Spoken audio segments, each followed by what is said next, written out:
자, 시작하겠습니다. 성부와 성자와 성령의 이름으로 아멘. 주신주님, 저희들이 두 번째 고별사를 공부하게 됩니다. 오늘 특별히 참 포도나무에 대해서 저희들이 공부하면서 포도나무 가지에 붙어 있는 포도가 될 수 있도록 저희들을 이끌어 주시고 또 주님 안에서 살 수 있도록 격려해 주시고 용기를 주소서. 우리 주 예수 그리스도의 이름으로 비나이다. 자, 그러면 요한복음 15장 1절에서 17절까지 한번 천천히 읽어보겠습니다. 나는 참 포도나무여 나의 아버지는 농부이시다. 나에게 붙어 있으면서 열매를 맺지 않는 가지는 아버지께서 다 쳐내시고 열매를 맺는 가지는 모두 깨끗이 손질하시어 더 많은 열매를 맺게 하신다. 너희는 내가 너에게 한 말로 이미 깨끗하게 되었다. 내 안에 머물러라. 나도 너희 안에 머무르겠다. 가지가 포도나무에 붙어 있지 않으면 스스로 열매를 맺을 수 없는 것처럼 너희도 내 안에 머무르지 않으면 열매를 맺지 못한다. 나는 포도나무여 너희는 가지다. 내 안에 머무르고 나도 그 안에 머무르는 사람은 많은 열매를 맺는다. 너희는 나 없이 아무것도 하지 못한다. 내 안에 머무르지 않으면 잘린 가지처럼 밖에 던져져 말라버린다. 그러면 사람들이 그런 가지들을 모아 불에 던져 태워버린다. 너희가 내 안에 머무르고 내 말이 너희 안에 머무르면 너희가 원하는 것은 무엇이든지 청하여라. 너희에게 그대로 이루어질 것이다. 너희가 많은 열매를 맺고 내 제자가 되면 그곳으로 내 아버지께서 영광스럽게 되실 것이다. 아버지께서 나를 사랑하신 것처럼 나도 너희를 사랑하였다. 너희는 내 사랑 안에 머물러라. 내가 내 아버지 계명을 지켜 그분의 사랑 안에 머무르는 것처럼 너희도 내 계명을 지키면 내 사랑 안에 머무를 것이다. 내가 너희에게 이 말을 한 이유는 내 기쁨이 너희 안에 있고 또 너의 기쁨이 충만하게 하려는 것이다. 이것이 나의 계명이다. 내가 너희를 사랑한 것처럼 너희도 서로 사랑하여라. 친구들을 위하여 목숨을 내놓는 것보다 더 큰 사랑은 없다. 내가 너에게 명령한 것을 실천하면 너희는 나의 친구가 된다. 너희를 더 이상 종이라고 부르지 않는다. 종은 주인이 한 일을 물고 너희를 친구라고 불렀다. 내가 내 아버지에게서 들은 것을 너에게 모두 알려주기 때문이다. 너희가 나를 본 것이 아니라 내가 너희를 뽑아 세웠다. 너희가 가서 열매를 맺어 너희의 그 열매가 언제나 남아있게 하는 것이다. 그리하여 너희가 내 이름으로 아버지께 청하는 것을 그분께서 너희에게 주시게 하려는 것이다. 내가 너희에게 명령하는 것은 이것이다. 서로 사랑하여라.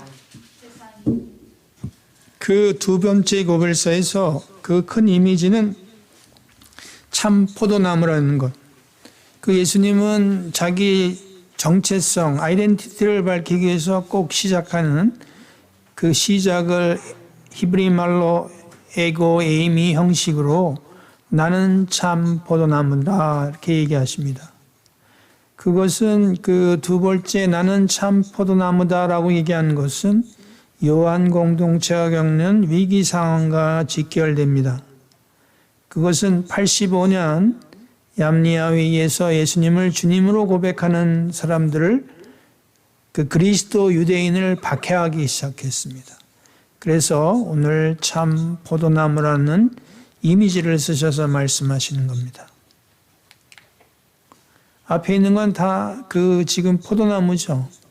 포도나무인데 그 나무의 줄기나 가지는 전부 다 그 한번 보세요. 그 포도를 그 단 가지는 굉장히 그 뭐랄까요? 그 신선한 싱싱하나 그러나요? 나무가 그런데 줄기는 아주 오래된 거죠. 이게 포도나무예요. 그 다음에 그 왼쪽에 있는 것은 올리브 나무. 그 다음에 있는 것은 무화과 나무. 무화과 나무는 여기 아틀란타에서도 많이 재배되더라고요. 신자들이 가끔 그 무화과 나무, 무화과 과일을 조금씩 집에서 났다고 선물도 주기도 합니다. 그래서 맛있게 잘 먹었습니다. 자, 그렇다면은 이렇게 박해하기 시작할 때 그리스도 유대인이 그 자주 하나 둘 계속 생겨나니까 그 얌리아 회의에서 세 가지 결정을 합니다.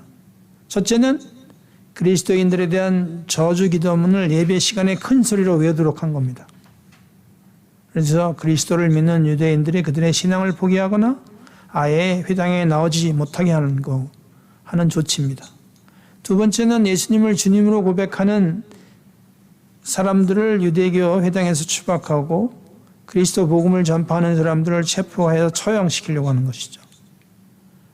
세 번째는 이렇게 회당에서 추방된 그리스도 유대인들에게 물건을 팔아서도 안 되고 자녀 교육을 시켜서는 안 된다고.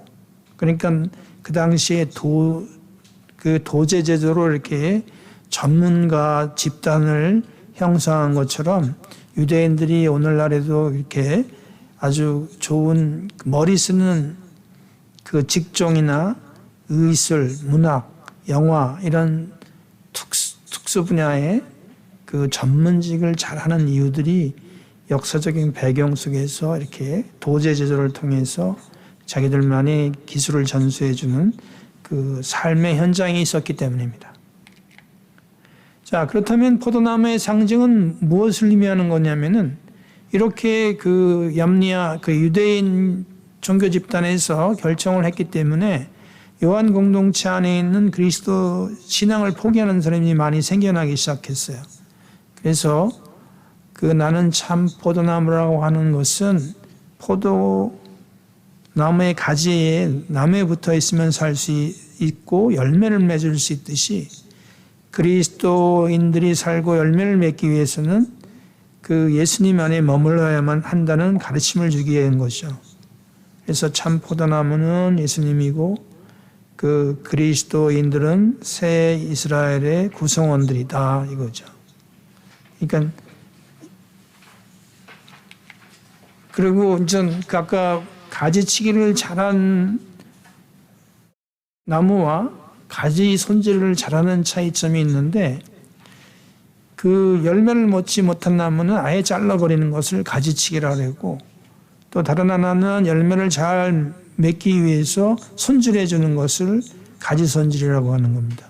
그래서 특별히 저도 그 예수에 들어가서 수련원에서 포도밭 그 당시 한 1000평 되는 포도밭에서 그 포도 겨울철 되면은 껍데기 벗기고 봄철 되면 가지 그 치기를 해주고 그런 것들 아니면은 순이 잘 나올 수 있도록 하는 작업들을 한 적이 있는데 도시계획에 아니면 그때 그 고속도로 나는 진입구가 생겨가지고 그 수용돼가지고 더 이상은 그 포도 그 과수원을 운영하지 않습니다. 이처럼 이렇게 포도나무가 굉장히 상징성이 있기 때문에 그 미국에서도 그 오스트리아에서도 예수에서는 포도밭 와이너리를 갖고 있습니다. 그래서 포도원지기는 포도원지기는 늦은 겨울이나 초봄에 열매를 맺지 못하는 가지를 잘라버리고 또 8월 전후로 해서 어린 가지들을 천혜물로 해서 가지들이 양분을 충분히 빨아들이고 좋은 열매를 맺을 수 있도록 해줍니다. 이것은 질 좋은 포도를 얻기 위해서입니다. 그리고 이 포도는 물론 우리 한국같이는 그 먹을 그 것으로 재배하지만 특히 유럽이나 미국 같은 데는 이 포도주를 만들기 위해서 항상 포도나는 수확철에 절기를 잘 선택해야 되고 그 뭐 시간, 날짜, 뭐 습도 이런 것들을 배경으로 해가지고 그 포도를 딴다고 해요. 한꺼번에 따서 잘 뭐 그 저장 또 이렇게 숙성 여러 가지 과정을 거쳐서 좋은 그 포도주 양질의 포도를 가꾸고 포도주를 얻기 위해서 많은 사람들이 노력합니다.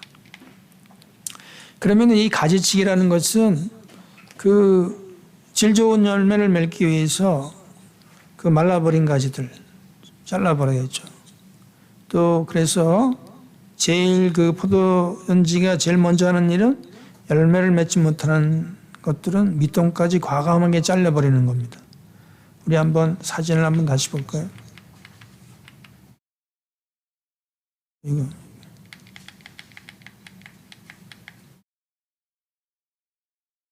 왜 이렇게 계속 뒤로 안 가지?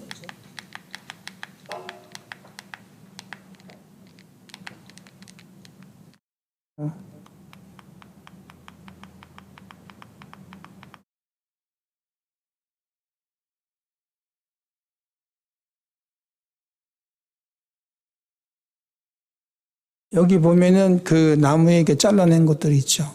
동그란 것들. 이렇게 뒤에 보면 여기도 동그란 거 잘라내고 새로운 수준이 이렇게 나온 거죠. 이런 것들이 나중에 이제 그 제대로 가지를 그 좋은 가지가 아닌 건 잘라낸다는 건 바로 이런 얘기입니다. 그래서 포도 나무에 보면은 이렇게 똑바르게 울창한 게 아니라 여기 잘라낸 자국들이 다 있잖아요. 이렇게. 동그랗게 옆에도 이렇게 그 나무의 그 본체는 그렇게 크지 않고 전부 다 가지들만 옆에서 나오기 때문에 이런 요 맨 마지막 오른쪽에 보시면은 그 것들을 볼 수 있습니다. 옆에 나오는 가지치기의 내용입니다.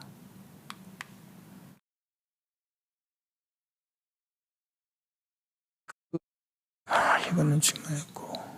자, 그러면 이렇게 어린 가지에서 포도주를 만드는 것은 색상이 진하고 강하지만 오래된 가지에서 열린 포도로 빚은 포도주는 중후한 맛, 풍부함, 그리고 농후함들이 있다고 합니다. 그래서 포도나무가 오래되면은 좋은 것도 있지만 한번 병들면은 그 포도나무가 다 상해버리는 그 단점도 있습니다. 그래서 병충해를 그걸 뭐라 그랬나 제 이름을 잊어버렸어요. 그것도.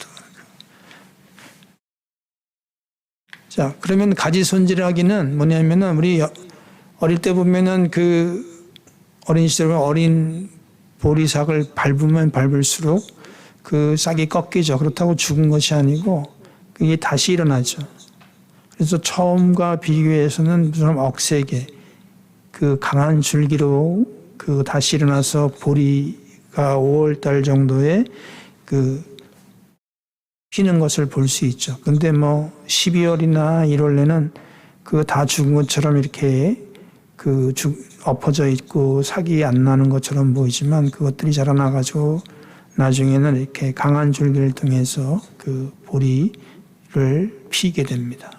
그래서 이것도 마찬가지로 우리 신앙 생활에서 끊임없이 가지 손질을 해야 한다는 것이죠.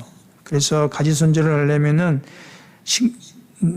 식물만 그러는 것이 아니라 우리 인간의 영적 생활도 마찬가지로 예수님의 모습을 담지 못한 것들, 그 습관에 얽매여서 성장하지 못하는 것들을 계속 솎아내야 되는 것이죠. 그래서 우리들의 무질서한 욕망이나 어떤 잘못된 관습들을 주님의 뜻에 맞추기 위해서 노력하는 것이 가지 손질이라고 볼 수 있습니다. 그렇다면 여기 잘려버린 가지에 대해서 이해를 어떻게 하느냐. 15장 2절에서 보면은 어떤 이들은 열매를 맺지 못해 잘려버리는 가지가 신앙생활을 제대로 하잖아 열매가 없는 신자들, 이를테면 기도 생활을 소홀히 하고 하느님의 계명을 제대로 지키지 않고 선행도 소홀히 하는 사람들을 가리키겠죠. 그런데 예수님께서는 가라지의 비유를 통해서 그 열매를 맺지 못한다고 해도 열매를 맺을 때까지 끝까지 기다려 주신다는 것이죠. 그래서 그 6절에서 보면은 열매를 맺지 못해서 잘려나간 가지는 그 포도나무에는 주님 안에 머물지 않는 신자라고 얘기하는 것입니다. 이 잘려나간 가지는 1세기 말에 요한 공동체 안에서 신앙생활을 하다가 유대교 회당에서 쫓겨날 것이 무서워서 주님을 떠난 이들을 가리킵니다. 그래서 예수님이 포도나무 가지의 이미지를 사용하신 목적은 신자들이 예수님 안에서 충실히 머물 수 있도록 권고하시기 때문입니다. 이 포도가 있는데 저희 집에서 제가 작년에 저희 부모님이 이 재배한 포도를 먹었는데 중간에 좀 이렇게 좀 쭈그러진 게 있죠. 이게 탄저병으로 인해서 아주 그 관리를 참 잘해야 됩니다. 그렇지만은 그 잘려나간 가지를 통해서 예수님이 계속 마음의 문을 두드리고 있습니다. 신자라고 해서 주님 안에서 계속 머물러 있는 것은 아닙니다. 그러니까 주님 안에 머물러 있는 거나 머물러 있지 않거나 행동의 주체는 우리 자신들이죠. 한국의 가톨릭 신자가 80% 이상이 냉담이라고 합니다. 아틀란타는 10%면은 여기 10만이라 하면 한 10,000명 정도 되죠. 양떡본당에 1,000명도 안 나오니까 한 2%도 안 되는 거죠. 그 정도로 우리 천주교 신자는 많아요. 어디 가서 식당에 들어가거나 어디 가면은 천주교 신자입니다. 요셉입니다. 그러는데 성당 안 나오시는데요? 물어보면 지금 바빠가지고 못 나갑니다. 이렇게 얘기를 해요.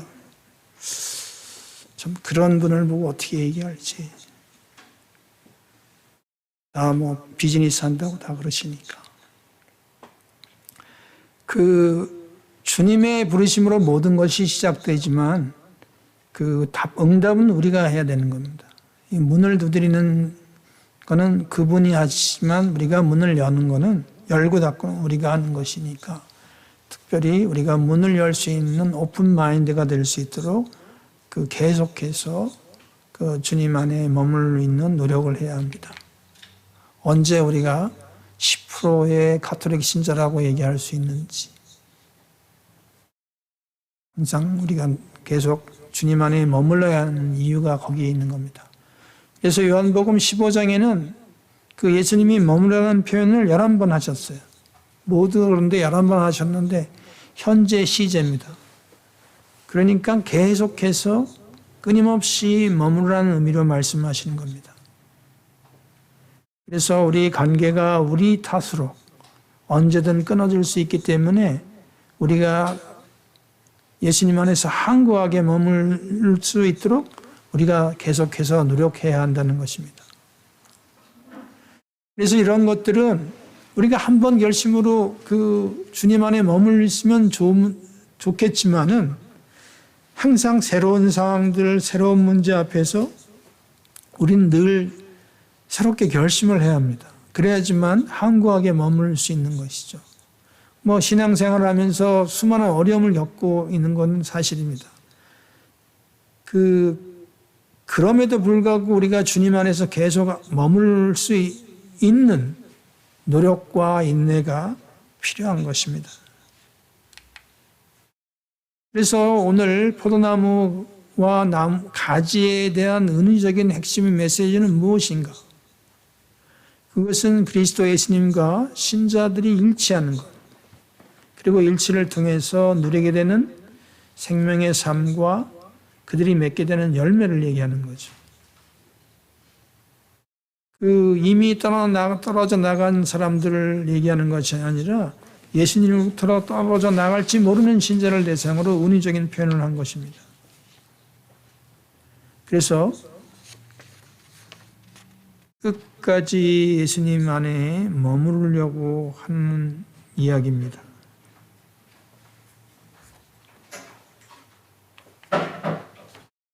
그렇다면 이 열매를 맺기 위한 비결은 뭔가? 그게 15장 2절과 15장 4절과 5절에서 그리고 15장 5절 8절에서 얘기하시는 거죠. 주님은 우리가 열매를 맺기를 늘 바라시는데 이왕이면 많은 열매를 맺기를 바라시죠. 그래서 3번이나 많은 열매를 언급하십니다. 열매는 공동체 안에서 신자들이 서로 사랑하면서 이루는 풍성한 일치의 삶을 가리키는 걸 알 수 있습니다. 그래서 예수님은 제자들이 당신 안에 머물러 있을 때만 열매를 맺을 수 있다는 것을 거듭 강조하고 계십니다. 그래서 제자들은 당신을 사랑 안에 머물기 위해서 당신이 주신 3계명, 서로 사랑하는 계명을 지킬 것을 강조하신 겁니다. 그래서 공동체 안에서 이루어지는 형제적인 사랑이 바로 이것이죠. 이런 맥락에서 볼 때 공동체 안에서 이루어지는 형제적인 사랑이 우리에게 필요한 것을 말씀하고 있습니다. 모든 열매를 맺기 위한 비결, 우리 한번 이거 읽어볼까요? 마태복음 3장. 중요한 거 하나만 얘기합시다. 그 성령의 9가지 열매, 갈라디아서 5장 22절.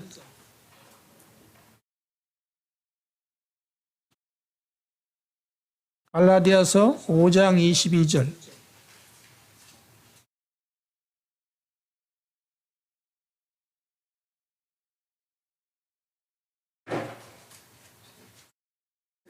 많지 훔쳐내는 술판 그 밖에 이와 비슷한 것들입니다.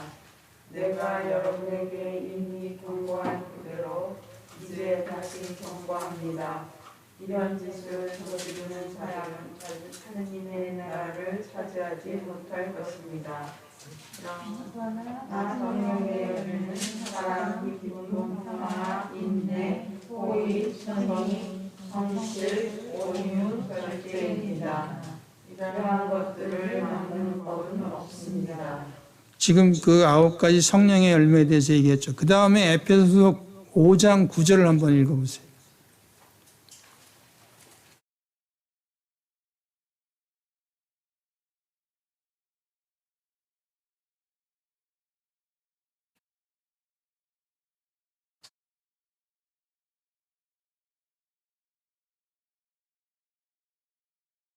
에베소서 5장 9절.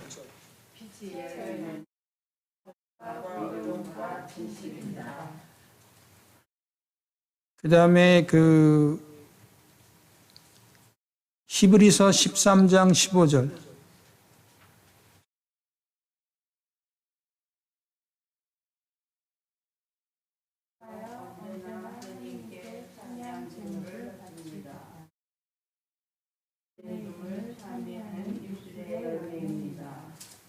그 다음에 히브리서 12장 11절.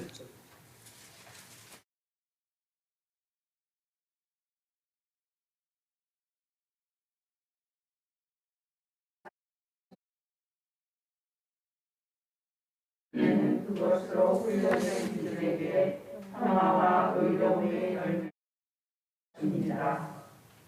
그 성서에서 이렇게 지금 저희가 그 언급하는 그 모든 열매를 맺기 위한 비결에 대해서 설명하고 있습니다.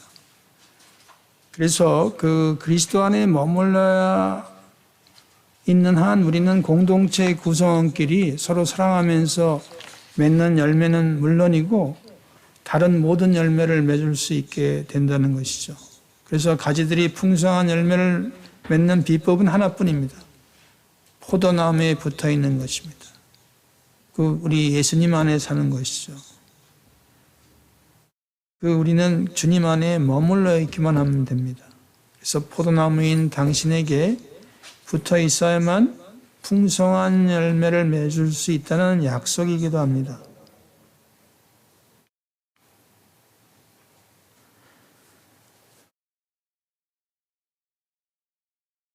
이거는 프란시스코 사의 대화인데요. 만일 우리의 의지의 힘만 이 삶을 영위하려 한다면 우리는 실패할 것입니다.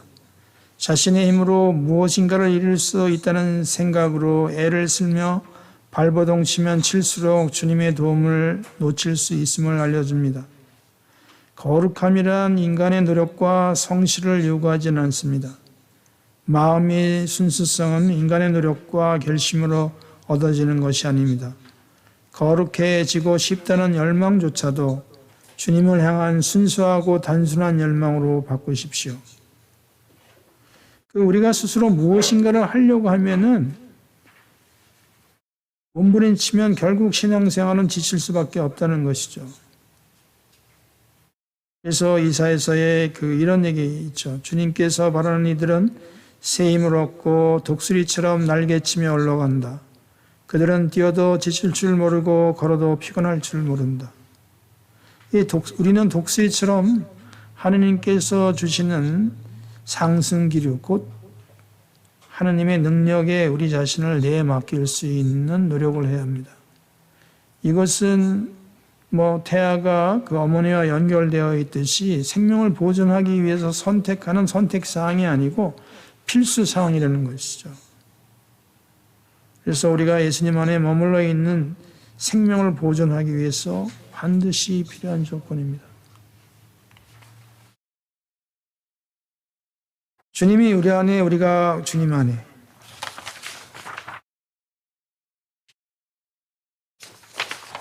이거는 15장 4절에서 5절 한번 저 파워포인트에 있는 내용을 한번 읽어보시기 바랍니다. 내 안에 머물러라. 나도 너희 안에 머무르겠다. 너희도 내 안에 머무르지 않으면 열매를 맺지 못한다. 내 안에 머무르고 나도 그 안에 머무르는 사람은 많은 열매를 맺는다. 이것은 똑같은 말의 반복이 있는데 6장 56절, 14장 20절 이 비슷한 내용입니다. 내 살을 먹고 내 피를 마시는 사람은 내 안에 머무르고 나도 그 사람 안에 머무른다. 요한복음 14장 20절에 보면은 그날 너희는 내가 아버지 안에 있고 또 너희가 내 안에 있으며 내가 너희 안에 있음을 깨닫게 하려는 것이다. 요한 1서에서는 이런 내용들이 계속 있는데요. 요한 1서 4장 13절에 보면 하느님께서는 우리에게 당신의 영을 나누어 주셨습니다. 우리는 이 사실로 우리가 그분 안에 머무르고 그분께서 우리 안에 머무신다는 것을 압니다. 그 다음에 요한 1서 4장 16절에 사랑 안에 머무르는 사람은 하느님 안에 머물고 하느님께서도 그 사람 안에 머무십니다. 이렇게 이제 요한 1서와 얘기하는 것은 바오로 사도도 주님과 우리의 일치에 대해서 강조하셨습니다. 바오로 사도 그리스도 안에서라는 표현을 164번을 사용하면서 주님과 우리의 일치를 강조했고, 이 얘기는 우리가 육적으로 같이 있는 것이 아니라 영적으로 같이 있는 상호 내주의 표현을 쓰고 있습니다.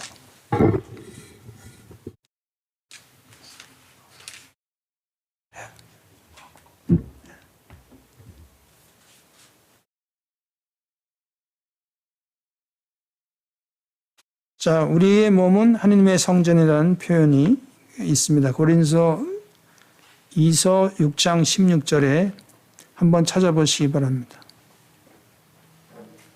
고린도 2서 6장 16절.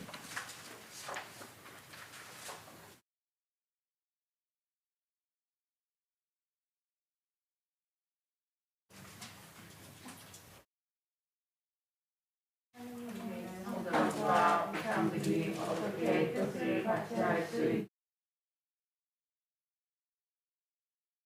성결입니다. 이는 하나님께서 이르신 그대로입니다. 내 살며 그들 가운데서 거느리라. 나는 이들이라. 그 다음에 고린도서 1서 6장 19절.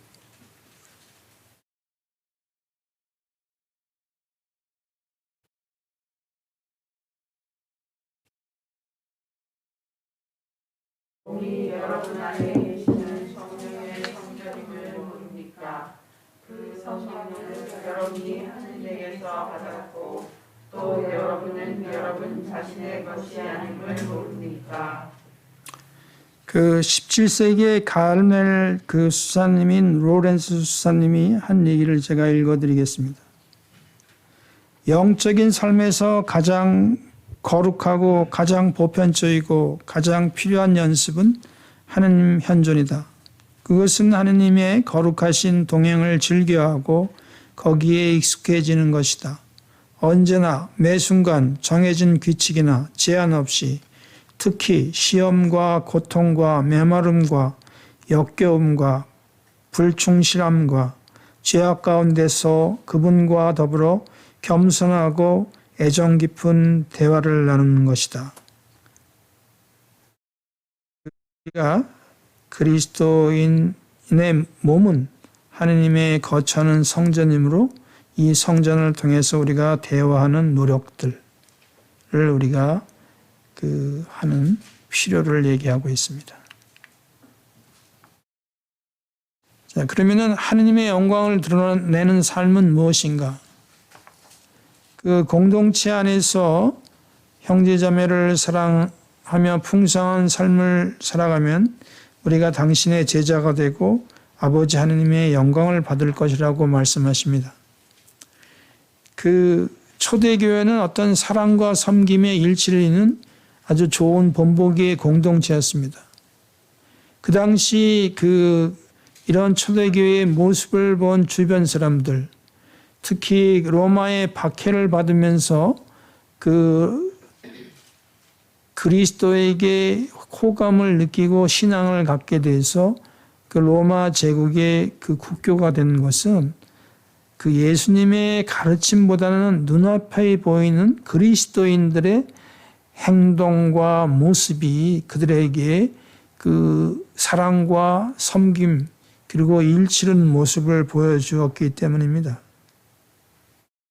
그래서 그 짧은 그리스도교가 짧은 시간에도 그 예수님이 돌아가시고 난 다음에 그 AD 323년인가 로마의 국교로 탄생할 수 있던 이유는 바로 그 그리스도인 예수님의 가르침보다는 눈앞에 보여주는 그리스도인의 모습 때문에 이렇게 빨리 그리스도교가 전파됐던 것이죠.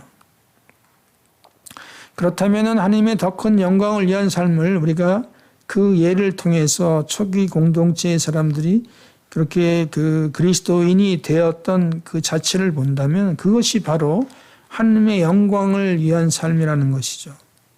그것은 바로 인간이 존재할 수 있는 이유는 하나님을 찬미하고 공경하고 섬김으로써 하나님의 영광을 드러내는 것. 또한 우리가 마찬가지로 자기 영혼도 구원받을 수 있는 것.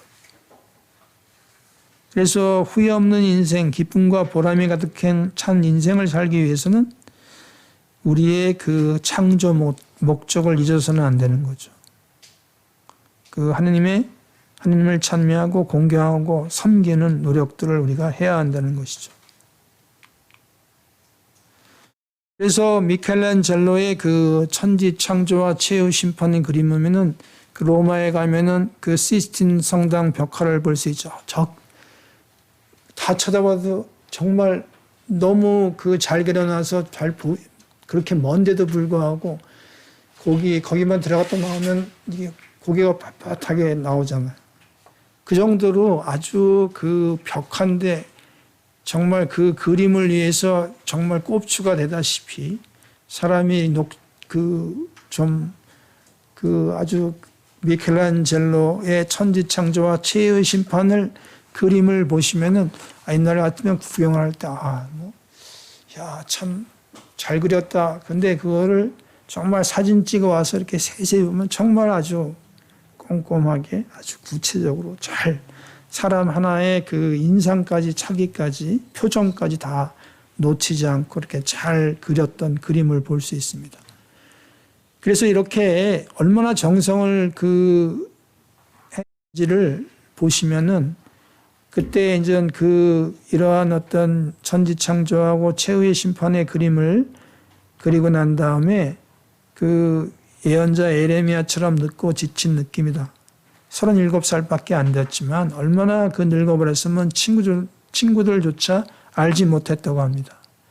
그래서 그 그림에 왜 이렇게 거들떠 보지 않는 곳에 또 그렇게 아주 구석에 아주 꼼꼼하게 왜 잘 그렸나 하고 묻자 미켈란젤로는 하느님이 보실 것이네 라고 답변을 합니다. 그래서 대단한 일을 해야만 영광스러운 일을 하는 것이 아니라 자신의 있는 자리에서 자기가 하는 일 안에서 성실히 하는 노력들이 우리에게 중요한 것이죠. 그래서 자신이 있는 자리에서 자기가 하는 일에 열과 성의를 다해서 사랑의 수고를 하면 됩니다. 자신이 하고 있는 일을 소명으로 보는 그리스도인들은 하느님이 주신 거룩한 사명을 수행하고 있다는 의식을 가져야 되고 또 자기 일에 만족을 해야 합니다. 그리고 또한 열과 성의를 다해서 최선을 얻고자 노력하는 것이 필요합니다. 그렇다면 노동에 대한 어떤 새로운 시각들, 직업에 대한 새로운 시각들, 이것은 하느님이 주신 소명이라는 생각들을 갖고 일을 하는 것을 그 미켈란젤로의 그림을 통해서 우리들이 다시금 확인해야 합니다. 그 15장 9절에서 12절의 내용은 내 사랑 안에 머무르라는 것. 나도 너희를 사랑하였다는 과거 시제는 십자가의 사랑이라는 거고 또 예수님은 계속해서 우리와 하나 되고자 하는 열망을 표현한 겁니다. 그래서 내 사랑 안에 머물러라. 그러니까 우리 마음이 나누어져 있고 그 마음이 죄를 향해서 더 기울어져 가기 때문에 인간이 죄를 짓는 이유는 참된 기쁨을 주는 예수님께 마음을 돌리기보다는 하찮고 덧없는 감각적인 즐거움에 마음이 더 있기 때문이라고 얘기합니다. 14절과 15절에 너희가 나를 사랑하면 내 계명을 지킬 것이다. 진정으로 주님을 사랑한다면 우리는 마음을 다해서 목숨을 다하고 정신을 다하고 힘을 다해서 그분의 계명을 지킬 것이 뻔하죠. 그런데 중요한 것은 영적인 성숙은 주님과의 나누는 사랑 안에서 이루어집니다. 그래서 주님 안에서 정말 우리가 삶의 고통을 잘 겪어내면서 영적인 성숙이 이루어질 수 있습니다. 그런데 영적인 성숙은 반드시 그분 사랑 안에 머물러 있을 때만 가능합니다. 영적인 성숙이 안 되는 이유는 예수님 사랑 안에 머물지 못하기 때문에 정신적으로 아니면 심리적으로 여러 가지의 갈등들을 불러일으키는 이유들이 되는 것이죠. 여기서 두 가지 기쁨은 내 기쁨은 예수님이 주는 기쁨이고 너의 기쁨은 서로 간에 사랑하면서 느끼는 기쁨.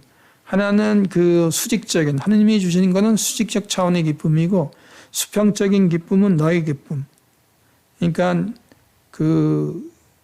이러한 수평적인 친밀한 기쁨은 우리가 예수님의 계명, 즉 서로 사랑하라는 계명을 지킬 때 누릴 수 있는 것이죠. 조금 더 구체적으로 초월적인 기쁨에 대해서 말씀을 드리면은 초월적인 기쁨이라는 것은 기쁨은 카라이고 은총은 카리스입니다. 그래서 둘 다 아주 기본적으로 카리스는 공짜라는 뜻이고 그분의 은총은 조건 없이 우리한테 주어진다는 거 말할 수 있죠. 그래서 기쁨은 그분의 은총 안에서 아주 특별한 존재가 돼서 우리가 하는 당연한 반응입니다. 그래서 우리 영혼에서 그 솟구쳐 나오는 구원 받음을 기뻐하는 것이고, 또 그렇게 예수님 안에 받아들였다는 것의 기쁨이고, 또 사랑받고 돌봄을 받고 있음의 기쁨입니다. 이번 주 일요일 날 자케오의 기쁨이 바로 이런 초월적인 기쁨을 합니다.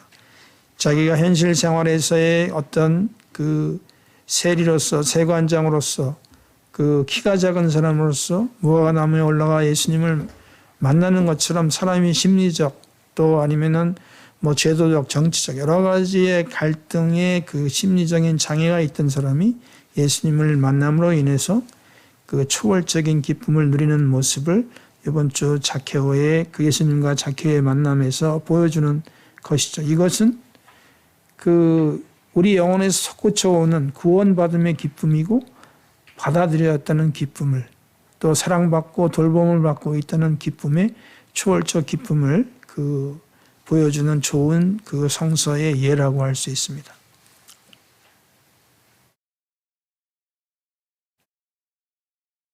그래서 우리가 아무리 인생사에 어려움이 있다고 하지만 주님의 사랑 안에 머물러 있으면 이런 초월적인 기쁨을 누릴 수 있다는 것을 얘기합니다. 왜냐하면 은총은 카라이고, 카리스고 그레이스죠. 영어로 얘기하면.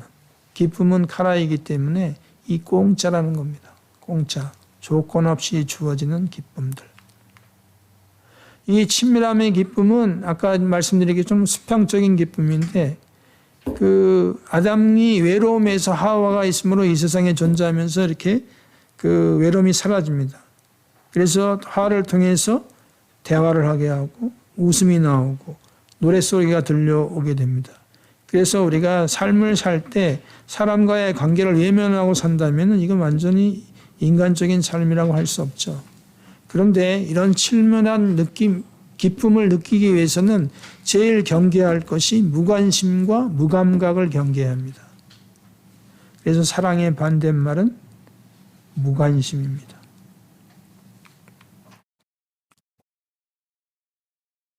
예수 성심에 대한 어떤 성서적인 기원은 너희는 내 사랑 안에 머물러라. 이게 15장 9절의 내용입니다.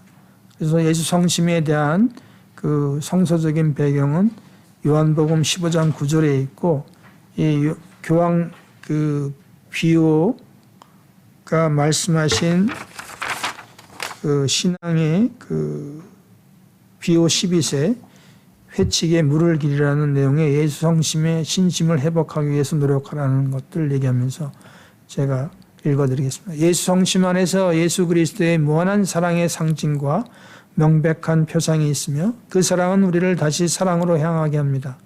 예수 성심께 대한 신심이야말로 하나님의 사랑을 배우는 효과적인 학교입니다. 라고 예수 성심에 대한 신심 회복을 하라고 우리들에게 강조하신 내용입니다. 우리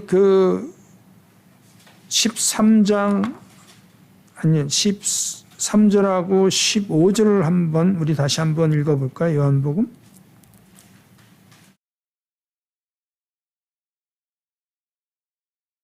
친구들을 위하여 목숨을 내놓은 것보다 더 큰 사랑은 없다.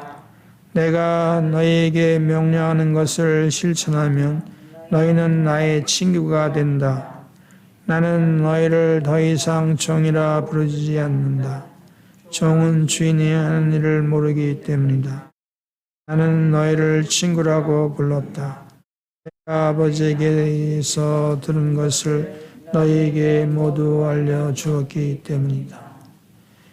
구약 성서에서 하느님의 친구로 불린 사람 딱 두 사람이에요. 아브라함하고 모세뿐이 없어요. 그런데 그리스도인들은 영광스럽게도 모두가 예수님의 친구가 되는 겁니다. 그렇다면 이 우정을 회복하기 위해서는 그분의 계명을 지키는 것입니다. 그리고 예수님을 사랑하는 것과 계명을 지키는 것은, 그리고 예수님의 친구가 된다는 것은 다 같은 뜻입니다. 그러니까 예수님 사랑, 예수님 친구, 그리고 또 계명을 지키는 것, 이 세 가지가 다 같은 뜻이라는 얘기죠.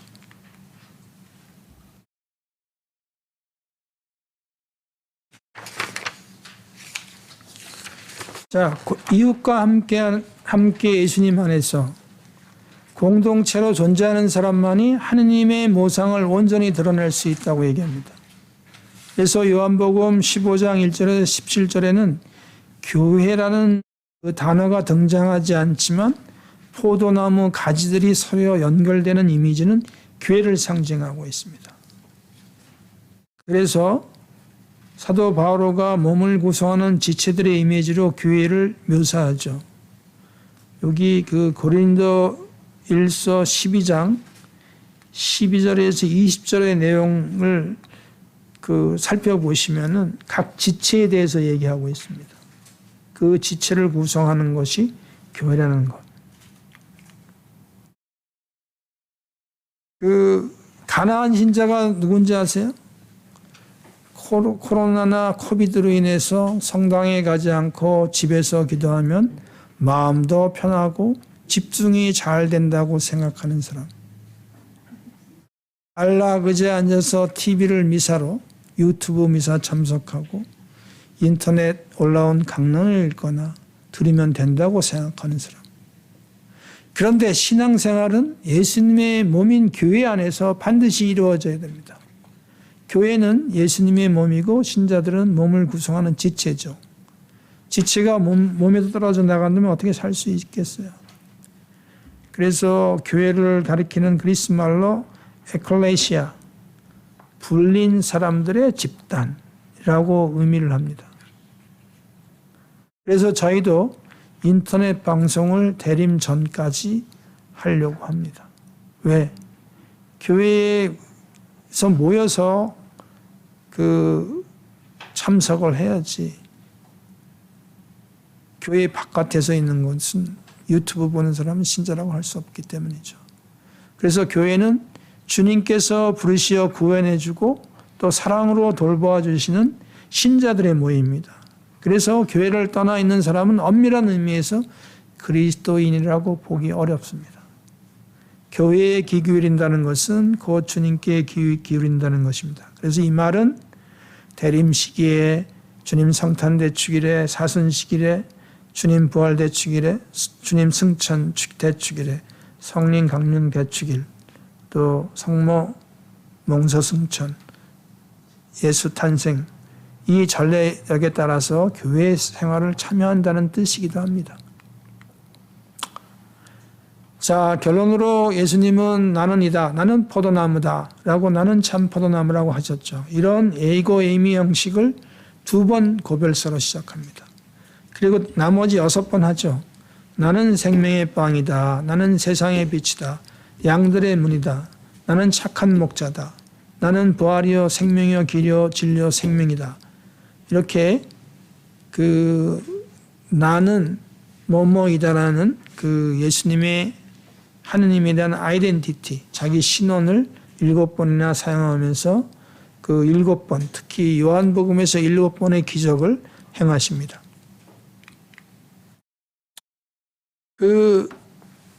예수님의 2번째 고별서에서 가장 중요한 단어는 머무르다는 단어입니다. 그러니까 제자로서의 직분은 바로 예수님 안에 머무르는 사람을 필요합니다. 그런데 교부들은 또 인내하다는 표현을 밀접하게 연결시켜서 사용합니다. 그 얘기는 뭐냐면 우리가 인내하지 않으면 그분 안에 머물 수가 없다는 얘기죠. 그래서 우리가 그리스도인들은 시련과 고통으로 사는 인생길을 걸어가지만 언제나 그분 안에 머물러 있는 존재, 곧 인내하는 존재로 교부들은 이해했습니다. 그래서 우리는 순례 여정이 끝나는 그날까지 매일같이 인내를 통해서 우리 자신을 그분에게 일치시켜야 합니다.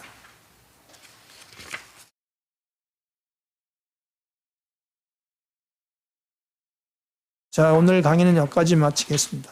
영광이 성부와 성자와 성령께 성과 같이 이제 항상 영원히 아멘. 성부와 성자와 성령의 이름으로 아멘.